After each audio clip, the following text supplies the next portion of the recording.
नमस्कार दोस्तों। वीडियो शुरू करने से पहले मैं आपसे रिक्वेस्ट करता हूँ मेरे चैनल को सब्सक्राइब और लाइक वीडियो को जरूर कीजिएगा। आपका बहुत बहुत धन्यवाद। साथियों, आइए देखते हैं ये कुंडली जो हमारे सामने है उसकी कौन सी महादशा चल रही है और उस महादशा के कैसे कैसे फल इनको जीवन में देखने को मिलेंगे। आइए दिखाते हैं आपको महादशा इनकी। ये देखिएगा, बुध की महादशा चलिए 18/9/2022 से और ये 18/9/2039 तक चलेगी। अभी केतु की इसमें अंतरदशा चल रही है 11/2/2026 और इसके बाद जो अंतरदशा आएगी वो शुक्र की आएगी। तो दोस्तों, ये कुंडली में आप देख रहे हैं ग्रह बैठे हुए। तो देखिएगा 9 ग्रह अपनी अपनी स्थिति में किस तरह बैठे हुए हैं। ये कर्क लगन है, केतु बैठा हुआ है चौथे हाउस में, शनि बैठा हुआ पंचम में और मंगल बैठा हुआ है अष्टम में, सॉरी छठे भाव में, और अष्टम में बैठे हुए चंद्र, बुध और गुरु, और 9वें भाव में सूर्य और 10वें भाव में शुक्र और राहु। तो अब देखते हैं इनका जीवन में जो ये बुध की दशा चल रही है तो इसका कैसे प्रभाव देखने को मिलेंगे। मैं एक एक करके स्लो स्लो आपको बताने की कोशिश करूंगा। थोड़ा सा वीडियो लंबी होगी तो आप, क्योंकि कोई किसी चीज़ को बताने में, खुल के बताने में थोड़ा समय लग जाता है। आइए आप बात करते हैं आगे। आपको मैंने बताया कि कौन से ग्रह कहाँ कहाँ पर बैठे हैं अलग अलग खाने में। अब देखिएगा, तीसरे भाव का मालिक है इस यहाँ जो बुध है और 12वें भाव का मालिक है, और बैठा कहाँ है, ये अष्टम भाव में। ठीक है जी। और लगन का मालिक, ये देखिए लगन का मालिक चंद्रमा, वो भी अष्टम में बैठा हुआ है। और छठे भाव का मालिक और 9वें भाव का मालिक गुरु भी अष्टम में आके बैठा हुआ है। और दोस्तों, दशा चल रही है बुध की महादशा जो चल रही है वो बुध की महादशा चल रही है। और ये जो अष्टम भाव है, ये जो अष्टम भाव है, पहले इसके बारे में बात करते हैं ये है क्या। अष्टम भाव गहराई से चीजों को जानने की बात करता है। यहाँ जब कोई ग्रह बैठ जाता है और जिस घर का मालिक होकर बैठता है उन घरों को गहराई से सोचने की बात करता है, और जो ग्रह बैठे हैं उनको गहराई से सोचने की बात करता है। तो बुध कम्युनिकेशन का स्किल बुध के पास होता है। तो जो आपका कम्युनिकेशन स्किल है उसको गहराई से उसकी चीजों को जानिए, उसकी गहराई जानिए, उसकी साधना कीजिए, क्योंकि ये कहता है उसकी जो कमियां हैं उनको दूर कीजिए अंदर गहराई में जाके। ये गहराई चाहिए, बदलाव, अपग्रेडेशन। और ये दूसरे का प्लेटफॉर्म है। यहाँ पर आप जो दूसरे के प्लेटफॉर्म पे जॉब करते हैं, आपके पास हुनर होता है और जो प्लेटफॉर्म होता है वो दूसरे का होता है। दूसरा, ये गहराई से चीज़ों की बात करते हैं। इंजीनियर्स जो होते हैं बिल्कुल अंदर, जो सर्जन्स होते हैं जो बॉडी के अंदर आके चीज़ों को ढूंढते हैं, ये उस एनर्जी की बात करता है। जब यहाँ पर कोई ग्रह चलता है तो वो कहता है भाई आप अपने आप को कुछ ऐसी चीज में डालिए जिसमें आपको गहराई से उसके अंदर डूबना पड़े, उसके अंदर जाके चीज़ों को ठीक करना पड़े, निकालना पड़े। तो ये है ना, ये साधना का है। जो भी ग्रह बैठ जाएगा उस ग्रह की आपको साधना पड़ेगा, उसको साधना पड़ेगा। जैसे रस्सी पे चलते हैं और दिखाते हैं ना, कई गेम दिखाते हैं रस्सी पे आपको बैलेंस करते हैं, ऐसे ही आपको इस जगह आके ना उन क्षेत्रों पे बैलेंस करना पड़ेगा जिस क्षेत्र का वो ग्रह यहाँ के बैठा हुआ है। जैसे वैभाव का बैठा हुआ ग्रह वैभाव मोक्ष का है और व्यय का है। व्यय का यहाँ के बैठ का इसका मतलब ये कहता है कि जो दूसरे का प्लेटफॉर्म है उसका व्यय कीजिए, मतलब उसमें आपकी आसक्ति नहीं होनी चाहिए। आपके दूसरे के धन में कोई लालसा नहीं होना चाहिए।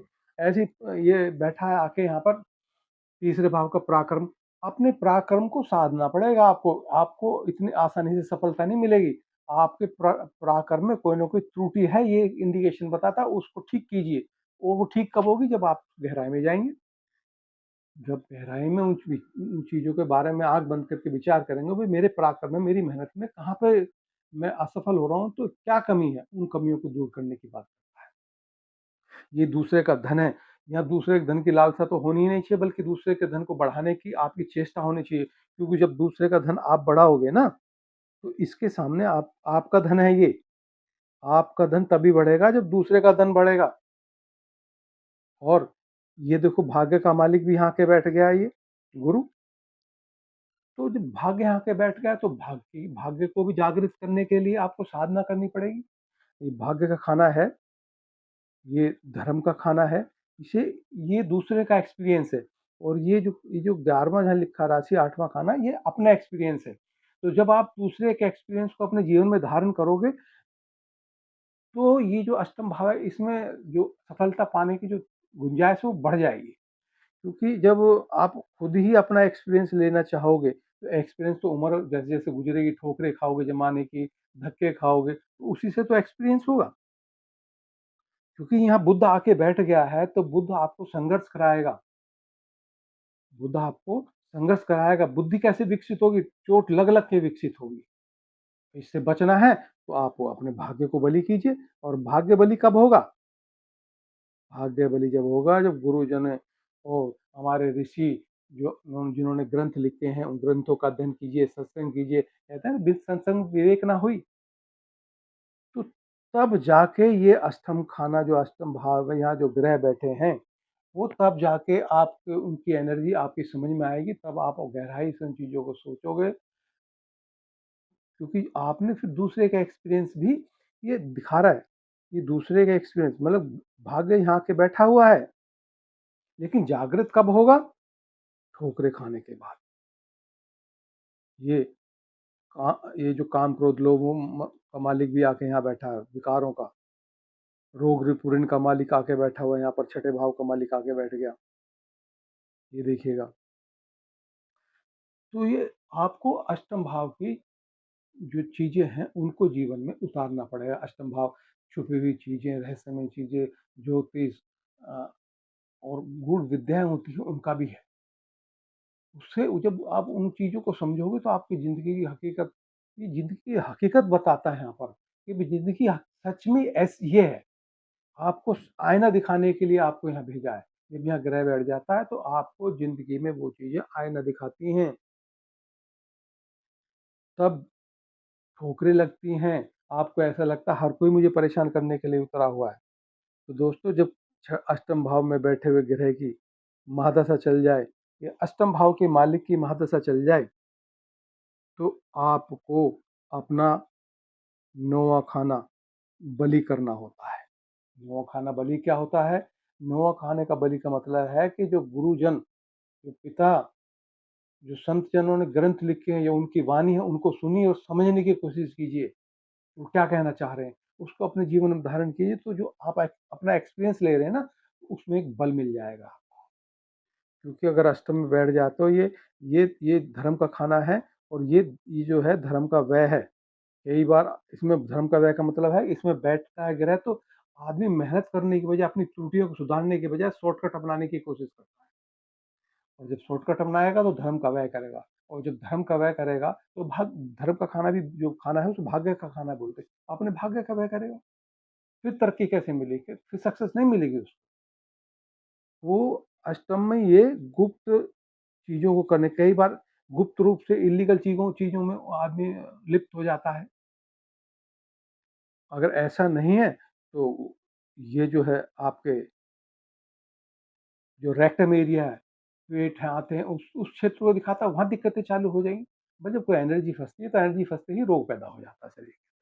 तो दोस्तों, मेरा ये मानना है, जितनी मेरी नॉलेज है, मैं इसी हिसाब से बताता हूँ, कि आपको इस भाव की जो चीज़ें हैं, उसमें गहराई से जाने की कोशिश कीजिए, उनको समझिए।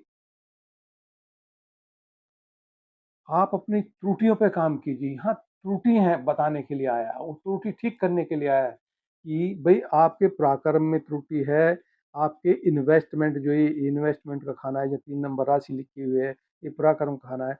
जो ये इन्वेस्टमेंट में जो आप कर रहे हो, अपने पराक्रम का जो इन्वेस्टमेंट कर रहे हो, अपने पराक्रम का जो इन्वेस्टमेंट कर रहे हो, क्योंकि लगन साथ में है, ये लगन साथ में यहाँ बैठा हुआ है।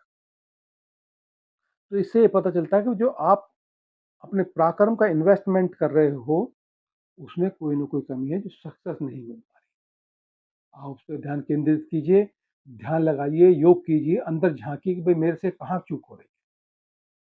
तभी आपको पता चलेगा, क्योंकि चंद्रमा यहाँ बैठा हुआ, चंद्रमा आपको यहाँ पे गहराई में जाने के लिए प्रेरित करता है। चंद्रमा आपको, अब लगन के मालिक है, यहाँ ये प्रेरित करता है कि अपने अंदर कुछ बदलाव लाइए। ये आपके अंदर पावर है, क्योंकि लगन जो एक शुभ ग्रह है। और भाग्य का मालिक एक शुभ ग्रह बैठे हुए दो दो यहाँ पर, लेकिन वो ये कह रहे हैं हम साथ तब देंगे तब आप एक तो धर्म का पालन करेंगे, दूसरा अपने अंदर झांकेंगे, अपनी कमियों को झांकेंगे, क्योंकि ऐसा व्यक्ति कई बार दूसरों में कमियां बताता रहता है, उसे अपनी कमियां नजर नहीं आती और वो गलती जो हो रही होती है उसकी अपनी हो रही होती है, अपनी कमियां देख नहीं पाता, जिसकी वजह से वो बार बार फेल होता रहता है। ठीक है जी, अगर आपको सक्सेस चाहिए तो आपको ना धर्म का पालन करना चाहिए और अपने अंदर की त्रुटि जो है उनको दूर करना चाहिए। और ये अष्टम भाव जो दूसरे का धन है, दूसरे के धन को, दूसरे के रोजगार को बढ़ाने की चेष्टा करोगे तो सामने ही आपका धन आ जाता है। मैंने पहले ही बताया, तो आपका धन भी बढ़ने लग जाएगा।